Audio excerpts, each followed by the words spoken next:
চাঁদপুর তালসার গ্রামের যুবক ভাইরা তোমাদেরকে বলি, তোমরা শুনে রাখো, আজ তুমি যদি গানের প্যান্ডেলে থাকো, গানের কনসার্টে থাকো, চায়ের আড্ডায় থাকো, ক্যারাম বোর্ডের আড্ডায় থাকো, ভালো থাকবে না আমার লাল সবুজের বাংলাদেশ। কথা বলুন ঠিক কিনা? ও যুবক, তোমাকেই বলি, তুমি শুনে রাখো, সকাল শুরু করো যদি তুমি ফজরের নামাজ যদি সকাল শুরু করো, এশার নামাজ পড়ে যদি বিছানায় ঘুমাতে যাও, তুমি যদি এদেশের এমপি, মন্ত্রী, মিনিস্টার, চেয়ারম্যান, মেম্বার হতে পারো, এদেশের একটি টাকাও কেউ দুর্নীতি করতে পারবে না। কথা বলুন ঠিক কিনা? সুতরাং কারা কারা আছে কোরআনের পক্ষে একটু দুহাত তুলে আমার আল্লাহকে দেখিয়ে দিই। নারে তাকবীর। আল্লাহ রাব্বুল আলামিন এটা কোনো নতুন করে বলে নাই। আজ থেকে হাজার হাজার বছর আগে এই মহাবিশ্বের মহাবিশ্বই মহাগ্রন্থ আল কোরআনুল কারীমের মধ্যে বলেছে। সূরা কাহাফের প্রথম আয়াতে বলছে, আলহামদুলিল্লাহ, প্রশংসা যদি আদায় করতে হয় তাহলে কেবলমাত্র শুধুমাত্র একমাত্র ওই আল্লাহ রাব্বুল আলামিনের প্রশংসা আদায় করতে হবে। কথা বলেন ঠিক কিনা? আমরা সমাজের মধ্যে মানুষের প্রশংসা করি। যদি কোনো মানুষ আমাকে উপকার করে, তার প্রশংসায় 6 লাভ হয়ে যায় চায়ের দোকানে। যদি কোনো ব্যক্তি বুদ্ধি দিয়ে আমাকে সহযোগিতা করে, তার প্রশংসায় পাড়ার চায়ের দোকানে 6 লাভ হয়ে যায়। কিন্তু আল্লাহ রাব্বুল আলামিন বলছেন, প্রশংসা যদি আদায় করতে হয়, শুকরিয়া যদি আদায় করতে হয়, তাহলে কেবলমাত্র শুধুমাত্র একমাত্র ওই আল্লাহ রাব্বুল আলামিনের প্রশংসা আদায় করতে হবে। ঘোষণাকার। যদি মনের মধ্যে প্রশ্ন আসে, প্রশংসা কেন তোমার আদায় করব, যদি এই প্রশ্ন এখন মনের মধ্যে এসে যায়, আল্লাহ রাব্বুল আলামিন নতুন করে নয়, হাজার হাজার বছর আগে এই মহাবিশ্বের মহাবিশ্বই মহাগ্রন্থ আল কোরআনুল কারীমের মধ্যে তার জবাব কত সুন্দর করে দিয়েছে। আল্লাহ বলছেন, আনজালা আলা আবদিহিল কিতাব। আনজালা নাজিল করেছি, আলা উপরে, আবদিহিল কিতাব বান্দার উপরে আমি আল্লাহ রাব্বুল আলামিন কোরআন নাজিল করেছি। এই কারণেই প্রশংসা যদি আদায় করতে হয় তাহলে একমাত্র আল্লাহর প্রশংসা করতে হবে। কথা বলেন ঠিক কিনা? এটা এমন একটা কিতাব, এমন একটা গ্রন্থ, আল্লাহ রাব্বুল আলামিন কত সুন্দর করে খুলে খুলে ব্যাখ্যা করে দিয়েছেন। যদি মনের মধ্যে প্রশ্ন আসে, বুঝলাম কোরআন তার বান্দার উপরে নাজিল করেছে, এই জন্য প্রশংসা আদায় করতে হবে, কিন্তু এটা কেমন গ্রন্থ, কেমন কিতাব, কেমন কোরআন, এই প্রশ্ন যদি মনের অন্তঃকরণের মধ্যে জাগ্রত হয়, আল্লাহ রাব্বুল আলামিন কোন সুযোগ আপনার জন্য দেয় নাই। আজ থেকে ১৫০০ বছর তার জবাব আল্লাহ রাব্বুল আলামিন কোরআনের মধ্যে দিয়েছে। বলি সুবহানাল্লাহ। আল্লাহ রাব্বুল আলামিন বলছেন, এটা কেমন কিতাব একটুখানি শোনো। ওয়ালাম ইয়াজআল লাহু ওয়াজা।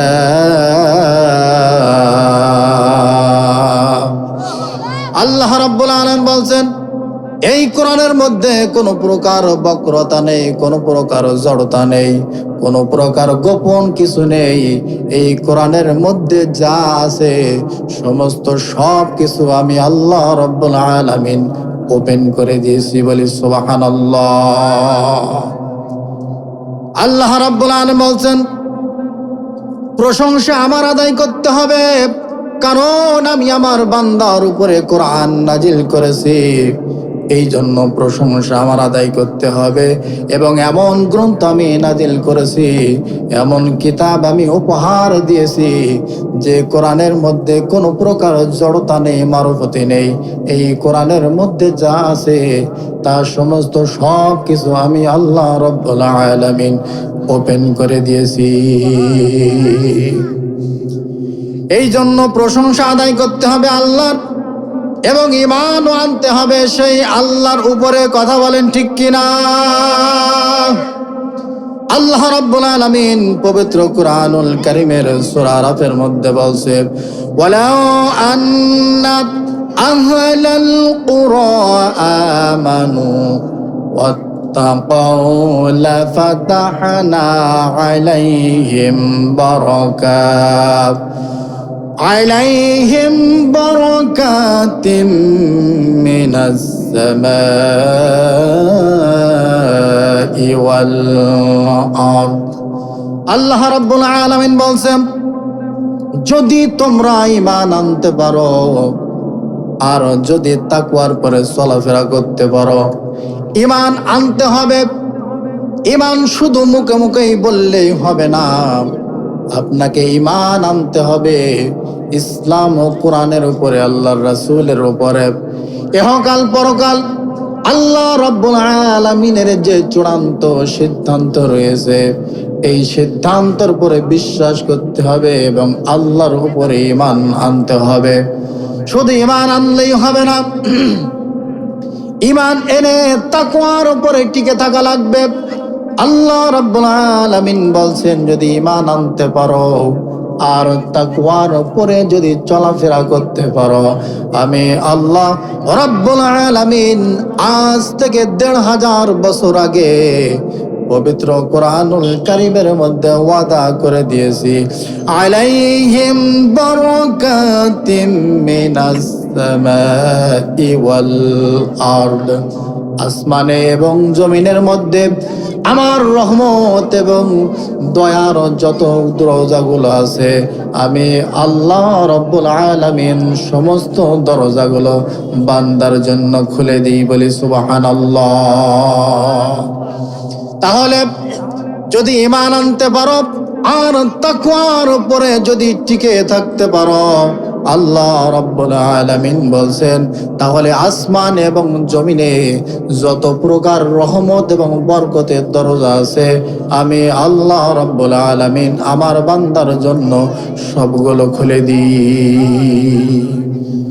সম্মানিত ভাইরা আমার, আল্লাহ রাব্বুল আলামিন বলছেন, এই জন্য ঈমান আনতে হবে সেই আল্লাহর উপরে, প্রশংসা আদায় করতে হবে সেই আল্লাহর। আর যদি আপনি তা না করেন, তাহলে আল্লাহ রাব্বুল আলামিন আপনার ব্যাপারে কি সিদ্ধান্ত নিয়েছে একটুখানি লক্ষ্য করো। আল্লাহ রাব্বুল আলামিন বলছেন, ওয়াইযা ক্বিলা লাহুম তাআলাউ মা আনজালাল্লাহু ওয়া ইলার রাসূল وإلى الرسول رأيت المنافقين يصدون عنك صدودا। আল্লাহ রাব্বুল আলামিন বলছেন, হে রাসূল আপনি দেখেন, ওয়া মানে এবং ইদা মানে যখন, কিলা মানে বলা হয়, তাআল মানে এসো, ইলা মানে দিকে, মা মানে যা, আনজালাল্লাহ আমি আল্লাহ যা নাজিল করেছি, ওয়াইলার রাসূল এবং রাসূলের আদর্শের দিকে। যখন বলা হয় আল্লাহ যা নাজিল করেছে এবং রাসূলের আদর্শের দিকে আসো, হে নবী আপনি তখন দেখবেন কিছু শ্রেণীর লোক থাকবে, রাআইতাল মুনাফিকিনা ইয়াসুদ্দুনা আনকা সুদুদা। হে নবী আপনি দেখবেন ওই মুহূর্তে কিছু শ্রেণীর লোক থাকবে, রাআইতাল মুনাফিকিন, ওই মুনাফিক গুলো তখন আপনার কাছ থেকে মুখ ফিরিয়ে নিয়ে চলে যাবে। যখন আপনি ডাকবেন এসো কোরআনের দিকে, যখন আপনি ডাকবেন আসেন রাসূলের আদর্শের দিকে, হে রাসূল আপনি তখন দেখবেন যে ওই মুনাফিকগুলো আপনার কাছ থেকে মুখ ফিরিয়ে নিয়ে একেবারের জন্য ওরা চলে যাবে। যারা ইসলাম থেকে, যারা কোরআন থেকে, রাসূলের রেখে যে আদর্শ থেকে যারা মুখ ফিরিয়ে নেয়, এরা সব হলো মুনাফিকের গোষ্ঠী। কথা বলেন ঠিক কিনা? আবু জেহেল কোরআন থেকে মুখ ফিরিয়ে নিয়েছিল। দিনের বেলা আবু জেহেল মানুষদেরকে বাধা দিত, বলতো কোরআন শুনতে যেও না, মানুষদেরকে বলতো কোরআন শুনতে যেও না। আবার এই আবু জেহেল কিন্তু রাতের আধারে মুহাম্মদ সাল্লাল্লাহু আলাইহি সাল্লামের ঘরের কিরানায় দাঁড়িয়ে কোরআন তেলাওয়াত শুনতো। কথা বলেন ঠিক কিনা? আবু জেহেল কোরআনের বাধা দিত। সমাজের মধ্যে রাসূলের সাল্লাল্লাহু আলাইহি সাল্লামের মুখ থেকে যারা কোরআন শুনতো তারা ইসলামের পক্ষে চলে যেত। এইভাবে একে একে দলে দলে যখন ইসলামের সুশীতল ছায়াতলে যেতে লাগলো, আবু জেহেল ভাবলো ব্যাপারটা কি, এইভাবে যদি মুহাম্মাদের পক্ষে লোক হয়ে যায় তাহলে আমাদের এই ক্ষমতার চেয়ার আর বেশি দিন টিকে থাকবে না। আমরাও দেখি সমাজের মধ্যে বড় নেতা, হাফ নেতা, পাতি নেতা, ছোট নেতা, নেতার কোনো অভাব নাই। কথা বলেন ঠিক কিনা? আল্লাহ রাসূল সাল্লাল্লাহু আলাইহি সাল্লামের যুগেও ঠিক এইরকম ছিল। বড় নেতা আবু জেহেল ভাবছে মুহাম্মদ যেইভাবে তার দলে লোকগুলো ভিড়িয়ে ফেলছে, কি জাদু তারা করেছে, কি এমন আকর্ষণ যার কারণে যারা কোরআন শুনতে যায় তারাই মুহাম্মদের পক্ষে হয়ে যায়। কারণটা কি? এইভাবে কথাবার্তা বলতে বলতে আল্লাহ রাসূল সাল্লাল্লাহু আলাইহি সাল্লাম যখন রাতের বেলায় ঘরের মধ্যে পবিত্র কুরআনুল কারীম তেলাওয়াত করতেছিলেন, আবু জেহেল ভাবছে কি কারণে মানুষ দলে দলে মুহাম্মাদের পক্ষে চলে যাচ্ছে, একটু আমি শুনে আসি। কোন সুবহানাল্লাহ। আওয়াজ কেমনে কমে যাচ্ছে নাকি? আবু জেহেল ভাবছে কারণটা কি, কি কারণে মানুষ ওই দলে এত বেশি হয়ে যাচ্ছে, একটু শুনে আসি দেখি তো। রাতের আধারে সবাই যখন ঘুমাতে চলে গিয়েছে, আবু জেহেল আস্তে আস্তে নবীজির ঘরের কিরানায় দাঁড়িয়ে পবিত্র কুরআনুল কারীম শুনছে। তাও যার উপরে এইটা নাজিল হয়েছে তার মুখ থেকে কুরআনুল কারীম শুনছে। বলি সুবহানাল্লাহ। কত মধুর লাগছে। তাহলে আবু জেহেল দাঁড়িয়ে কোরআন শুনতেছে। রাত গভীর হয়ে গেছে, অনেক রাত হয়ে গেছে, রাত গভীর হয়ে গেছে। আবু জেহেল দাঁড়ানো থেকে বসার চিন্তাটা মাথার মধ্যে আসে নাই। কোরআন শুনতেছে, দাঁড়ানো থেকে বসার চিন্তাটা মাথার মধ্যে ঢোকে নাই। কোরআন শুনতে শুনতে রাত যখন সুবে সাদিক হয়ে গিয়েছে, আবু জেহেলের হুঁশ ফিরে এসেছে যে এখানে দাঁড়ানো ঠিক হবে না। এখনো যদি এখানে দাঁড়িয়ে দাঁড়িয়ে কোরআন শুনি, সমাজের লোকেরা জেনে যাবে যে আবু জেহেল কোরআন শুনে। কোন সুবহানাল্লাহ। আবু জেহেল বাড়ির দিকে চলে যাচ্ছেন। পথের মধ্যে দেখা হয়ে গেল আবু সুফিয়ানের। কারণ আবু জেহেল যেইভাবে ভেবেছে ইসলামের পক্ষে, কোরআনের পক্ষে, মুহাম্মাদের পক্ষে, কিভাবে একে একে একে লোক বেশি হয়ে যাচ্ছে, একটু দেখি তো, যাচাই করে আসি। আবু জেহেল যেইভাবে যাচাই করার জন্য মুহাম্মদ সাল্লাল্লাহু আলাইহি সাল্লামের ঘরের কিনারায় গিয়েছেন, ঠিক অনুরূপ ভাবে আবু সুফিয়ান ওই কায়দায় চলে গিয়েছে। পথের মধ্যে দুইজন দেখা। ভাই কোথায় গিয়েছিলাম? আবু সুফিয়ান বলে আমি একটু যাচাই করতে গিয়েছিলাম। তুমি কোথায় গিয়েছিলে? আবু জেহেল বলল আমি একটু যাচাই করতে গিয়েছিলাম। তাহলে এইভাবে কোরআন শুনতে আসা যাবে না। আমরা বড় বড় লিডার, আমরা যদি মুহাম্মাদের মুখ থেকে কোরআন শোনার জন্য আসি, তাহলে ছোট ছোট নেতা যারা আছে এদেরকে আর ঠেকিয়ে রাখা যাবে না। বলি সুবহানাল্লাহ। এইভাবে কোরআন শুনতে যাওয়া যাবে না। আবু জেহেল আবু সুফিয়ানকে মানা করলো। পরের দিন রাতের বেলা সব যখন নিঝুম হয়ে গিয়েছে, রাতের বেলায় সবাই যখন ঘুমিয়ে গিয়েছে, আবু জেহেল ভাবছে আবু সুফিয়ানকে যেহেতু মানা করেছে, সে তো আর কোরআন শুনতে যাবে না। আজকে আমি একা একা সারা রাত ধরে মুহাম্মাদের ঘরের কিনারে দাঁড়িয়ে দাঁড়িয়ে পবিত্র কোরআন শুনবো, বলি সুবহানাল্লাহ। পরের দিন রাতের বেলা আবু জেহেল চলে গেল কোরআন শোনার জন্য। দাঁড়িয়ে দাঁড়িয়ে কোরআন শুনতেছে। আবু সুফিয়ানের মনের মধ্যে ছটফট শুরু হয়ে গিয়েছে। আহারে, নেতা যেহেতু নিজেই আমাকে মানা করেছে, নেতা হয়তো আজকে যাবে না, আজকে আমি একা একা মুহাম্মাদের মুখ থেকে কোরআন শুনবো, বলি সুবহানাল্লাহ। আবু সুফিয়ানও গিয়ে দাঁড়িয়ে গিয়েছে, কোরআন শুনতেছে। দুইজনে দাঁড়িয়ে দাঁড়িয়ে পবিত্র কোরআনুল কারীম শুনতেছে। কোরআনে এমন ভাবে আকর্ষণ তাদেরকে গেড়ে নিয়েছে, তারা সারা রাত ধরে কোরআন শুনবে, কিন্তু দাঁড়ানো থেকে বসার চিন্তা মাথার মধ্যে আসে নাই, বলি সুবহানাল্লাহ। উতবা সাইবা সমাজের মধ্যে তারাও হাফ নেতা, ছোট নেতা। ওরা ভাবছে কি করে মুহাম্মাদের পক্ষে এত লোক বেশি হয়ে যাচ্ছে, একটু দেখার দরকার, যাচাই করার দরকার। কারণ ওইটা যদি উদ্ঘাটন করতে পারি, নেতার কাছে যদি বলতে পারি, তাহলে নেতা হয়তো আমাকে একটু বেশি ভালো জানবে।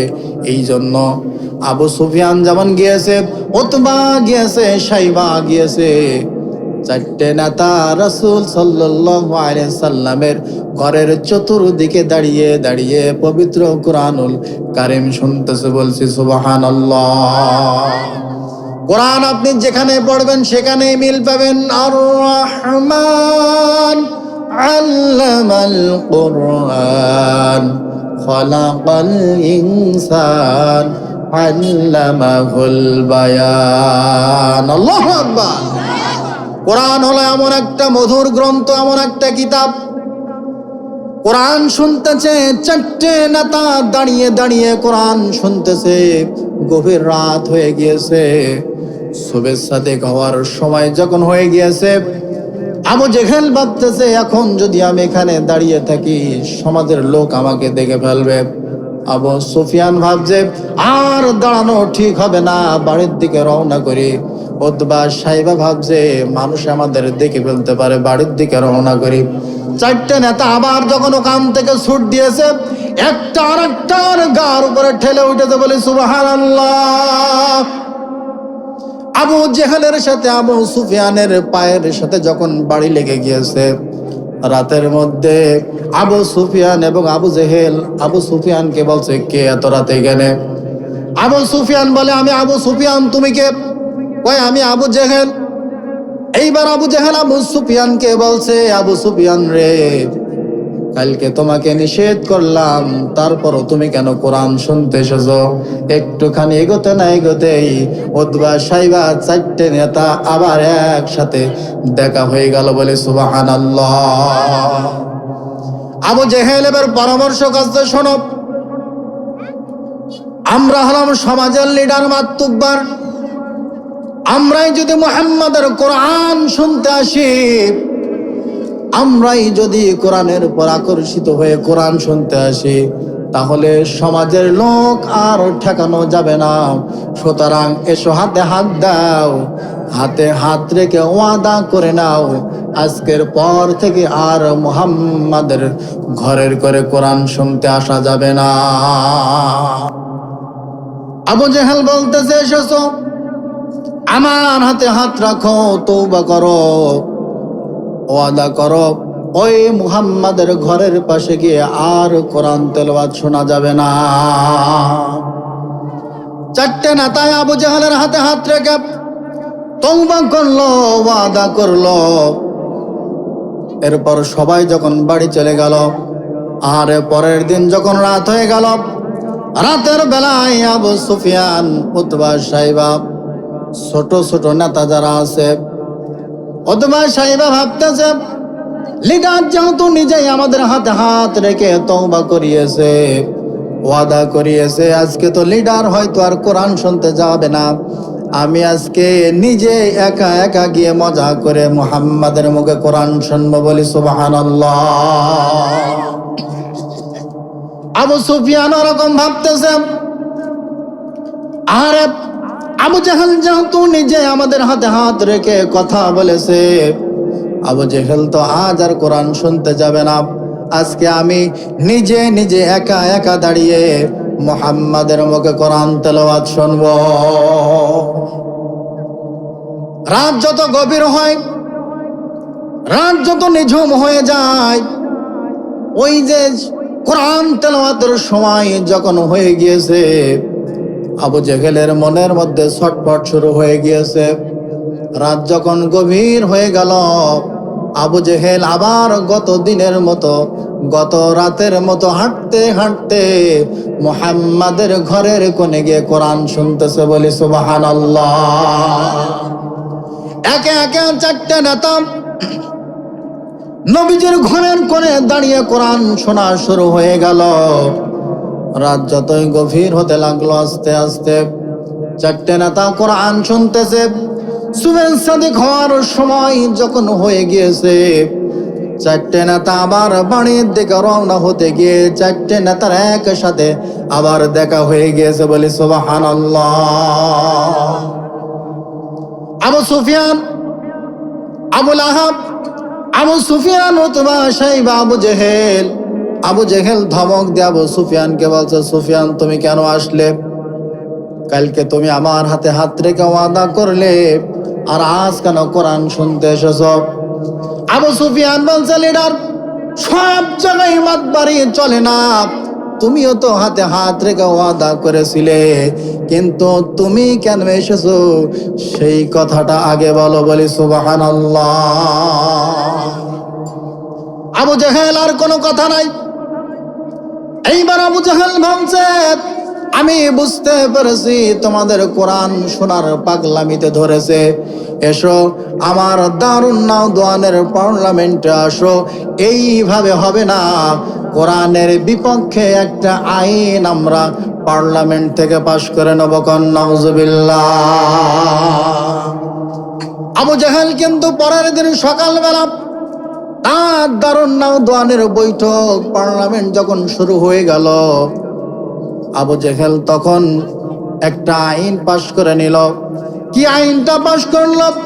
আল্লাহ রাব্বুল আলামিন হাজার হাজার বছর আগে এই পবিত্র কুরআনুল কারীমের মধ্যে তা রেকর্ড করে রাখলেন।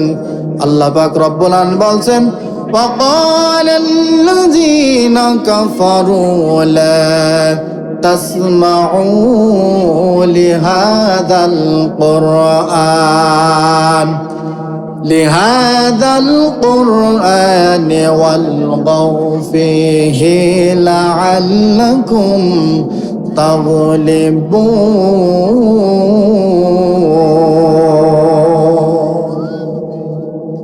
ওরা কি আইন পাশ করল? وقال الذين كفروا, ওই কাফেররা আইন পাশ করে নিল, লা তাসমাউ লিহাযাল কুরআন, কোরআন শুনতে দিও না, কোরআন শুনতে যাওয়া যাবে না, কোরআন শোনাও যাবে না, কোরআন শুনতেও দেয়া যাবে না। এরপর শুধু তাই নয়, শোনো, যেখানে কোরআনের আলোচনা হবে সেখানে তোমরা কি করবা? লাআল্লাকুম তাগলিবুন, ওয়ালগাউ ফীহি লাআল্লাকুম তাগলিবুন। যেখানে কোরআনের আলোচনা হবে সেই জায়গায় তোমরা গন্ডগোল বাঁধিয়ে দেবা। আইন পাশ করে নিল, নাউজুবিল্লাহ।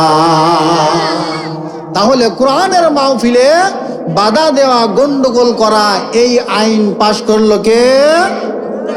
আবু জেহেল। সুতরাং আজকেও যারা কোরআনের মাহফিলে বাধা দেওয়ার মতো মন মানসিকতা তৈরি করে, এরাও হলো আবু জেহেলের উত্তরসূরি। কথা বলুন ঠিক কিনা? ও কোটচাঁদপুর তালসার গ্রামের যুবক ভাইরা, তোমাদেরকে বলি, তোমরা শুনে রাখো, আজ তুমি যদি গানের প্যান্ডেলে থাকো, গানের কনসার্টে থাকো, চায়ের আড্ডায় থাকো, ক্যারামবোর্ডের আড্ডায় থাকো, ভালো থাকবেন আমার লাল সবুজের বাংলাদেশ। কথা বলুন ঠিক কিনা? ও যুবক, তোমাকে এই বলি তুমি শুনে রাখো, সকাল শুরু করো যদি তুমি ফজরের নামাজ যদি সকাল শুরু করো, এশার নামাজ পড়ে যদি বিছানায় ঘুমাতে যাও, তুমি যদি এদেশের এমপি মন্ত্রী মিনিস্টার চেয়ারম্যান মেম্বার হতে পারো, এদেশের একটি টাকাও কেউ দুর্নীতি করতে পারবে না। কথা বলুন ঠিক কিনা? সুতরাং কারা কারা আছে কোরআনের পক্ষে একটু দুহাত তুলে আল্লাহকে দেখিয়ে দিই। নারে